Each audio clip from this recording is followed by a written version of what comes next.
Burr. Hi. How are ya? I'd like to call the budget work session to order. All board members are present. Mrs. Van Cise, would you like to lead us, please, in the Pledge of Allegiance? Pledge allegiance to the flag of the United States of America and to the republic for which it stands, one nation, under God, indivisible, with liberty and justice for all. Thank you. Please be advised that in the event of a fire emergency and an evacuation should be necessary, an alarm will sound. Please note all marked emergency exits and evacuate well away from the building. At this time, we do request that everyone please silence their cell phones and or any other electronic devices. We'll dive right into the budget development presentation. And Dr. Matzlaff, please. Thank you, Mr. LeMay. This evening, I'm going to turn it over to Mr. Matursky, who's going to take us through our budget presentation and update the board on where things stand relative to the 2019-2020 budget development process. Mr. Matursky? Thank you, Dr. Martzloff. To begin our process, we want to review the planning priorities that we use to establish and develop our budget. Each year, we begin with the purpose of preserving our academic and extracurricular programming for all students, and we do that by building and managing a fiscally responsible budget that our taxpayers will support. As we go through the budget process, we have to prioritize expense reductions, and we always do this by trying to maximize our potential savings. So as we move into the program continuation piece, which is the preservation of our program, the items here, as you've seen in the past, the human resource items are employee salary increases, Social Security, FICA, and health insurance. Those total $4,423,562. And then we added the BOCE service and the contract service and supplies, $400,000 and $450,000 respectively, to come up with a required expense increase of $5,273,562. As we also look to provide additional support for our budget and in new programs, we presented a variety of different items that we still feel are important to the district to move forward with. Having said that, we have budget constraints, and as a result of those constraints, we are bringing forward the following items. Units of study is going to have a no impact this year, but we are going to continue that process and use other funding sources within our budget to make sure that program moves forward. We are going to move forward with Mandarin language, which is $100,000, and we are also going to continue to move forward the second year of our enhancement of our administrative support for the elementary schools, and that's $154,000. So our total program support increase in this budget is being proposed at $254,000. As we look at the total expense increase, we now have the $5,527,562. And we then had to look at ways to reduce that budget. And as we said in the beginning slide, that we do this in a prioritized manner. And so you'll see a variety of items here: utilities, teacher retirement system, from the rate reduction, teacher retirements, facility repair reserve, computer supplies, and legal expenses. All of those items total $1,158,413.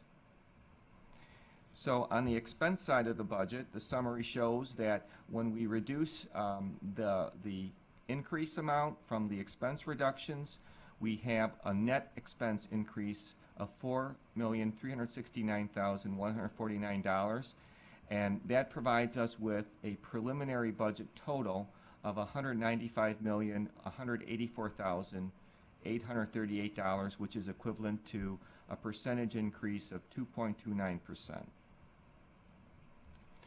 So as we turn to the revenue side of the budget, we always begin with the tax cap and what that impacts, how that impacts our tax levy. And this year the tax cap calculated at 3.18%. It provides a levy increase that we're proposing of 3.15%, and the amount is $3,875,057. and that is under the tax cap, and it's $36,000 under the tax cap. On the revenue side of the budget, as you can see, there are not a whole lot of other revenue increases. Our state aid is $363,491, and that is based on what we received from the state in January from the governor's state aid runs. The net increase on all of our other revenue areas is $130,601, and so that provides us the revenue increase, $4,369,149, and that's the same number as our net increase on the expenditure side. So we have a balanced revenue and expenditure budget of $195,184,838. So looking at it from a summarized perspective, you'll see that the budget increase is at 2.29%. Again, our levy increase is 3.15% under the cap, and we have an estimated tax rate increase of 2.35%. And just to comment, that is based on all of the prior year's assessment data, as well as the prior year equalization rate for the town of Amherst, which was at 100%. So as we focus in on what we are able to support in our budget, it maintains the current level of instructional and extracurricular programming. It continues to maintain the focus on physical, mental, emotional well-being of our students. Again, as you saw, it introduces Mandarin Chinese as a new program offering at the high school level. Continues our offer of AP course selection, and it supports our university and college partnerships. It also continues to provide classroom or more support for classroom supplies, which will hopefully reduce what our parents need to provide to their children in the form of supplies as they come into their programs throughout the school year. It supports the second year again of our administrative support at the elementary level, enhancing that.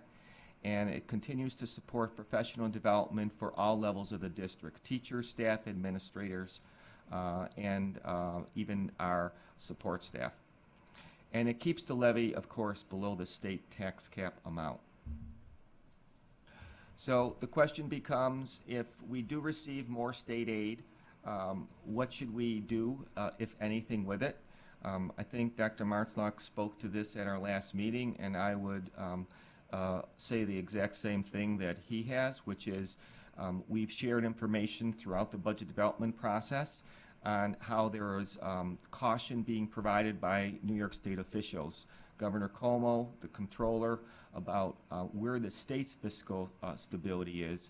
So even if there's some additional revenue, I think it's to our benefit in this case to be cautious about using it in other areas and to save it for the next year's budget, which could be quite more difficult than what we have. So another proposition that we are proposing is proposition number 2. It's a capital reserve fund, and this fund would be seeking to provide an opportunity for the district to put money aside that will not increase over $23 million over 15 years. We also would be requesting to transfer all of the dollars that are in the Transportation Capital Reserve Fund, $3,343,952, to this fund to assist in those future capital project needs. It's a proactive measure, and it does support our long-range plans. The other item here is it's no cost to taxpayers. And one more comment I just want to share here is to expend any of those funds requires another community vote. So looking at what this budget does to the homeowner's tax bill, we have the example of a $150,000 assessed value home. And if you have a basic star subsidy, it would be an increase of $46.46. If you have the enhanced star subsidy, it would be an increase of $31.01. And again, this is with the 2018 equalization rates. Looking at a comparison of some of the major numbers here over the past 5 years, budget, tax levy, and tax rate, you can see that our budget percentage of 2.29, the tax levy of 3.15, and the tax rate 2.35, they're all in line to what we've done in the past. The tax levy, again, is below the cap, and we've always been below the cap since it started in existence. And the one point that I will share on the tax rate is that you'll see that we will probably have some reduction there because we don't know what the increase in the assessed values are. So at this time of the year, that's why we always use the prior year assessed values. When they go up a bit, usually it has a positive impact on the tax rate. So as you may be aware, all school districts must comply with the contingent budget law. And what that means essentially for the district is if you have 2 budget defeats, you must implement a 0% tax levy increase, which in our case would be reducing the levy amount that we're having in our proposed budget of $3,875,057. That would result in a budget of $191,309,781. This is the information that appears on the annual budget notice that's required to be mailed to our community. That increase would be about 0.26%. So here is the timeline that we've shared on our budget development process in the past. And as you see, we're now at the budget work session meeting tonight to review and discuss the budget that's being, preliminary budget being discussed and proposed here, adopt the proposition resolutions, and then we have the April 9th meeting to adopt the budget, the May 9th annual budget hearing, and then the vote date would be May 21st.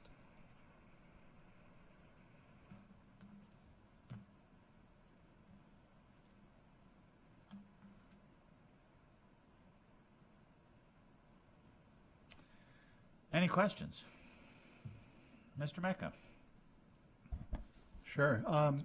This is one of the largest tax levy increases that we've had since I've been on the board, and it's directly related to a smaller increase in state aid. I missed what you proposed the plan was if we do obtain more state aid. Could you repeat that section? If we were to obtain more state aid in this budget, I would actually hold on to that state aid. The levy increase is a little higher and the tax cap is higher this year. The reason that it's higher is really also related to the fact that our payment in lieu of taxes, there's been a shift. Normally our tax levy is around 2.25% or so. So I think one of the key indicators here is the fact that the tax rate is still pretty much in line with where it used to be in the past years, and that's kind of the key factor. Because what happens when you have the payment in lieu of taxes is it's going from one part of our revenue, which has dropped, and it's shifting now to the general assessment roles. Mm-hmm. Thanks, I appreciate that. Can I follow up with one more question? As I'm reviewing this, and sorry I didn't give you a heads up about this question, but in the slides it says that one of our goals is to strengthen administrative support at the elementary level. Could you review what the plan is for that expenditure? Sure. A little over a year ago, we reviewed the status of administrative support at the elementary level, and it includes a TOSA position. That's part-time administrative, part-time teacher. However, the majority of the position is elementary teacher, so the individual accrues seniority in the area of being an elementary teacher, not as an administrator.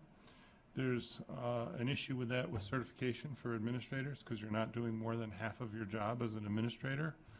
But by the same token, I can completely understand why that happened, is because you want to maintain your seniority in the teaching ranks in case there are ever job eliminations. So In order to provide more support at the elementary level for our principals and for our schools, we decided to look at shifting that to become an administrative position.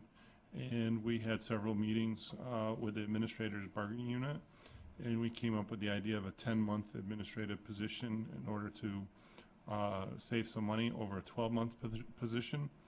And we came to an agreement on an MOA to transfer these positions over a 3-year period, along with the positions that are part-time athletic directors, part-time physical education teachers at the high school level. Those jobs will be becoming 11-month administrative positions as well, with one transitioning each year. So that's what was agreed to in the efforts to do that, and the budget proposal reflects that. Thanks, you refreshed my memory on that now. Sure. Thanks. You're welcome. Any other questions? Question. Mr. Bornstein?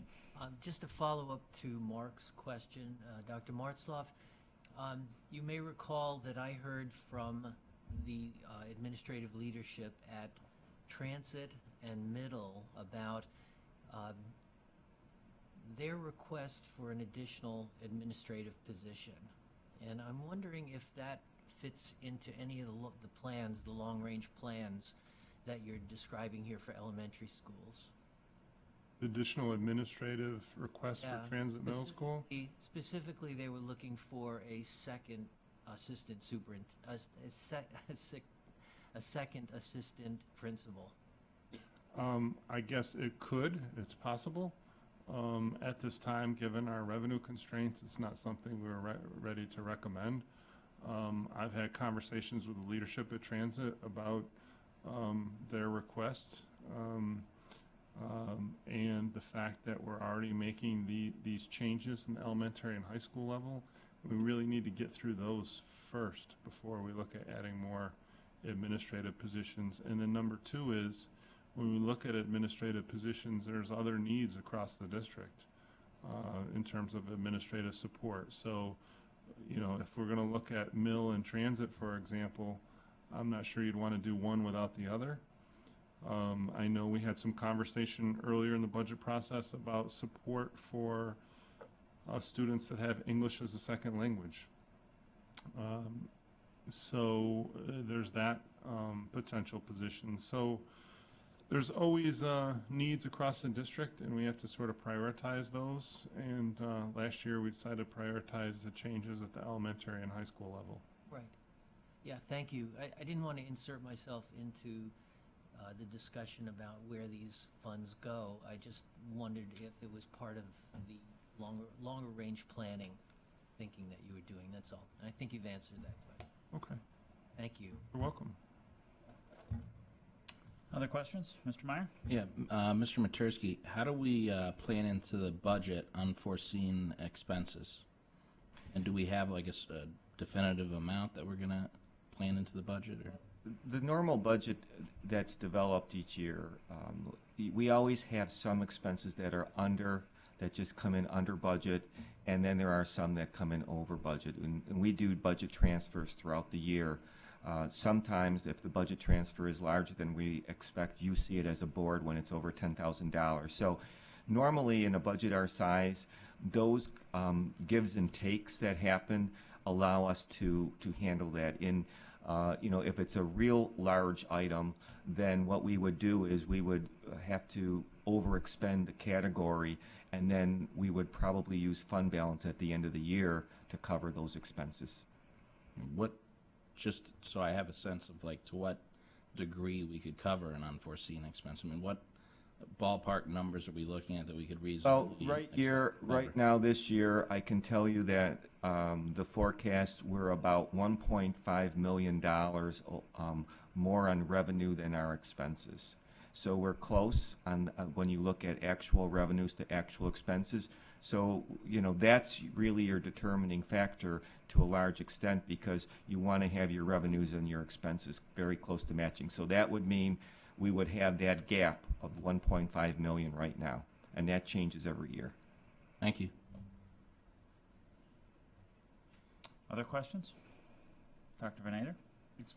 Mr. Materski, on the 5-year comparison chart, I believe you mentioned when we're looking at 2019 to 2020, we went with a conservative and appropriate estimate based on 2018 assessments.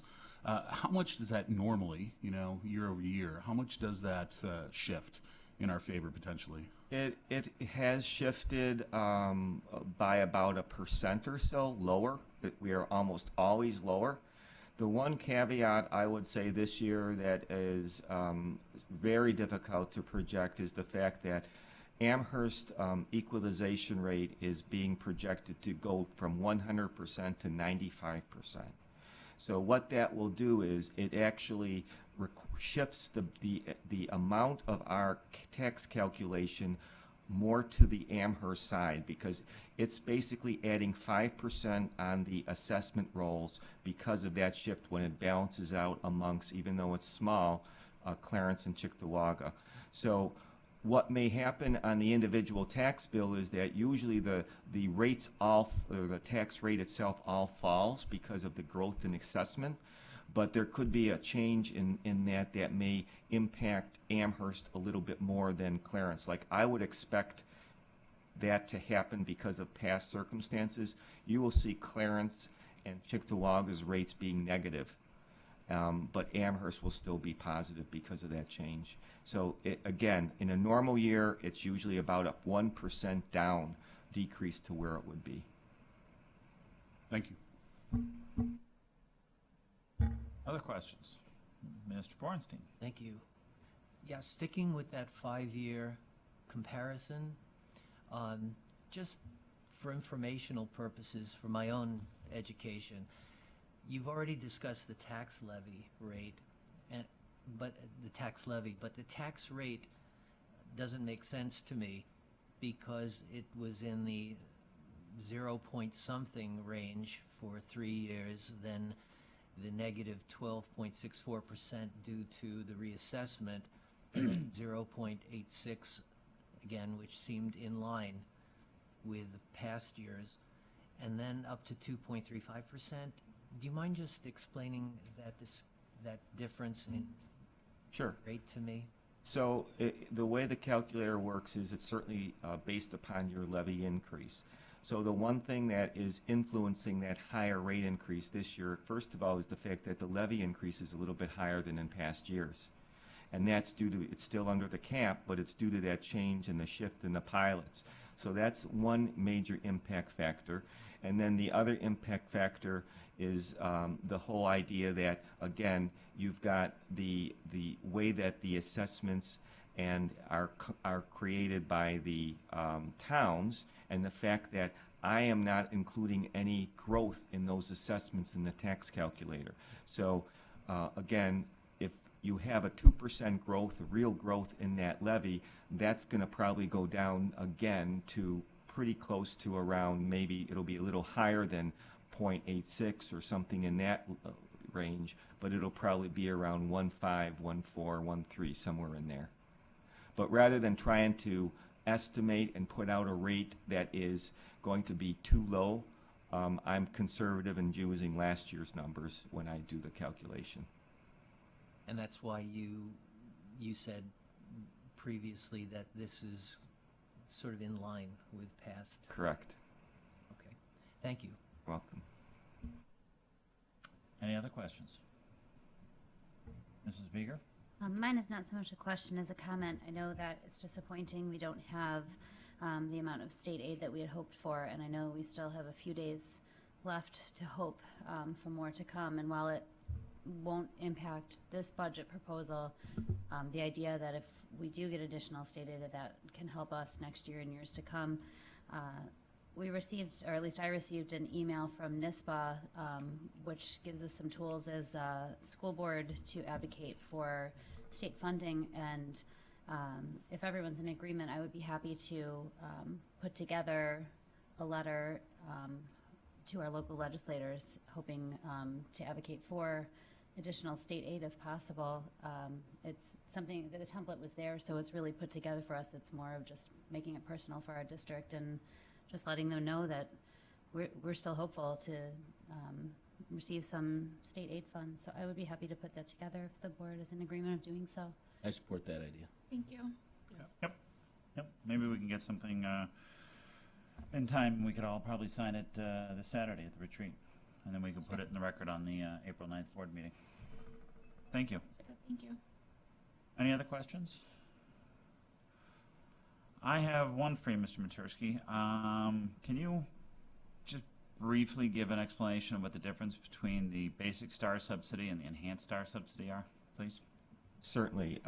Basic STAR subsidy is about $30,000, and homeowners who have been existing, because now if you buy a home, you don't receive the subsidy off your tax bill, you get a credit on your tax return. But if you're kind of grandfathered into that, you would get about $30,000. And if you're an enhanced, which means that you have to submit a STAR application every year that shows that you're number one, your primary residence is what you're saying it is, and number two, that your income is below a certain level, you get a $60,000 subsidy. Okay, perfect, thank you. Any other questions from any other board members? Actually, yeah, I do have Mr. one Meyer? more. And actually, this is in follow-up to my previous question, Mr. Matursky. So, if I understood correctly, we have, in my own words, a buffer of about $1.5 million for expenses we don't necessarily foresee. And if we were to go above that, that money would come from what, a reserve fund? Is that fair to say, or is it inaccurate? What it would come from is we have a fund balance that would basically have to fund that. So at the end of the year, the way the accounting process works is you take your revenues and you take your expenses, and then you close them all out to essentially what your district's fund balance is. So you're going to have an adjustment to that fund balance at the end of the year, and that's the fund balance that you see in the audits and reports such as that. Okay, great. Thank you. Any other questions? If not, I will now open it up to the public forum to anybody in the audience who would like to address the board. If you're interested, please come to the podium, sign in, state your name, and your address, and talk to us about anything budget related.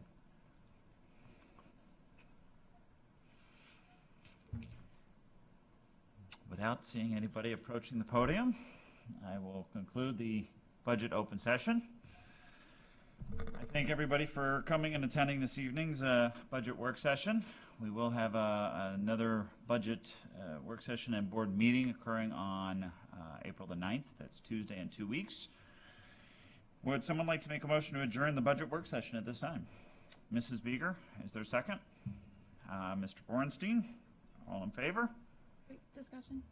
Discussion, And a sure. Point of clarity of your last statement. Yes. We have a regular board meeting in April, but we do not have a budget work session. Oh, my apologies. No budget session on the end of that meeting? Trying to finalize the budget. Oh, gotcha. Sorry, my apologies. Thank you for the clarification. Okay. Any other discussion? All in favor? Motion carries unanimously. Have a good evening.